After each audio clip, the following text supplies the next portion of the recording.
आरक्षण हे पुन्हा एकदा पोलीस न्यायालयीन कोठडीमध्ये अडकणार असल्यानं पुन्हा एकदा मराठा समाज बांधवांचं आयुष्य बर्बाद होणार आहे आणि दावणीला लावलं जाणार आहे। त्यामुळे सरकारवर मराठा समाज बांधवांनी तीव्र अशी नाराजी व्यक्त केली आहे। राज्य सरकार आणि मुख्यमंत्री एकनाथजी शिंदे, उपमुख्यमंत्री देवेंद्र फडणवीस बेंबीच्या देठापासून बोंबा मारून सांगत होते की मराठा समाजाला आरक्षण दिले। आता मनोज जरांगे पाटील यांनी आंदोलन थांबवून या आरक्षणाचा लाभ घ्यावा। मात्र राज्य सरकारचं खरं रूप समोर आलंय। दिलेलं आरक्षण न टिकणारं आहे हेच न्यायालयाच्या निदर्शनानुसार सिद्ध होत आहे। कारण ज्या भरत्या मराठा समाजाच्या युवकांच्या होतील त्या न्यायालयाच्या अधीन राहून होणार आहेत। म्हणजे एकीकडे EWS आरक्षण देखील घालवलं आणि दुसरीकडे 10% दिलेलं आरक्षण देखील दिलं, ते फसवं आहे। त्यामुळे मराठा तरुणांचं आयुष्य बर्बाद होण्याचं चिन्ह आता निर्माण झालंय।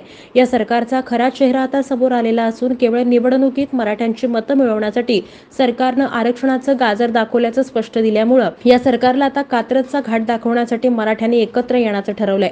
केंद्रातल्या मोदी सरकारनं मराठा आरक्षणाकडे लक्ष न दिल्यानं आणि राज्यातल्या ट्रिपल मराठ्यांना आरक्षण फसवा दिल्यानं या सरकारचा तीव्र शब्दात निषेध व्यक्त करण्यात येत आहे।